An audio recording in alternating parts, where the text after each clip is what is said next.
അപ്പോൾ തിരുവോണ സദ്യയെല്ലാം കഴിച്ചു കഴിഞ്ഞ് എല്ലാവരും ഒന്ന് കിടന്ന് ഉറങ്ങാമെന്നൊക്കെ കരുതിയിരുന്നപ്പോഴാണ് നമ്മുടെ പിള്ളേർ സെറ്റ് മൊത്തം വീട്ടിലേക്ക് വന്നു.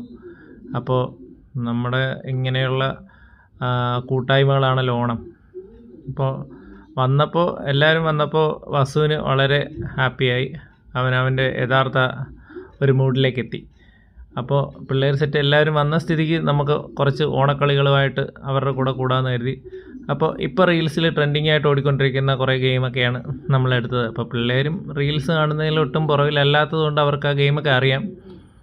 അപ്പോൾ നമ്മുടെ നാട്ടും പ്രദേശത്തൊക്കെ മുമ്പ് ഇഷ്ടംപോലെ ഓണപരിപാടികളൊക്കെ നടക്കുമായിരുന്നു. അപ്പോൾ പിള്ളേരുടെ ഒരു എന്താണ് പറയണ്ടേ, അവർക്ക് ആ പാർട്ടിസിപ്പേറ്റ് ചെയ്യാനുള്ള ഒരു അവസരങ്ങൾ ഒരുപാടുണ്ടായിരുന്നു. അപ്പോൾ ഇപ്പോൾ നമ്മുടെ നാട്ടിൽ ഇതൊക്കെ കുറവാണ്.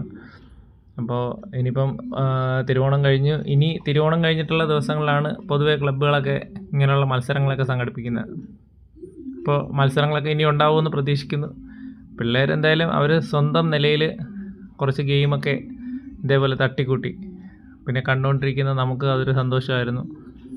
മഴയൊക്കെ ഒന്ന് ഒതുങ്ങി നിന്ന സമയമായിരുന്നു. കാരണം ഒരു കുറച്ച് സമയത്ത് നല്ല മഴയുണ്ടായിരുന്നു കൊല്ലത്ത്. പക്ഷെ അത് കഴിഞ്ഞിട്ട് അത്യാവശ്യം കുഴപ്പമില്ലാത്ത ക്ലൈമറ്റായിരുന്നു. എല്ലായിടത്തും ഒരുപോലെ ആവണമെന്നില്ല, ചിലയിടത്തൊക്കെ മഴയുണ്ടാവും. എന്തായാലും നമ്മുടെ പിള്ളേരുടെ ഓണക്കളികളുണ്ട്, നമ്മളെല്ലാം നല്ല ഹാപ്പിയായി.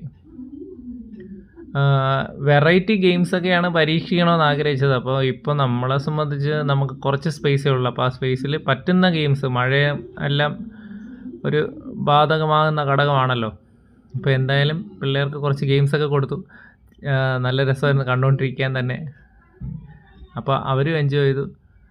അപ്പോൾ നിങ്ങൾ ഒന്ന് കണ്ടു നോക്കുക. നമ്മുടെ പിള്ളേർ ടീം ഇതൊക്കെയാണ്. അപ്പോൾ എല്ലാവർക്കും ഹാപ്പി ഓണം. അങ്ങനെ 2026 ഓണം ഞങ്ങളുടെ പിള്ളേർ സെറ്റുമായിട്ട് അടിപൊളിയായിട്ട് ആഘോഷിച്ചു.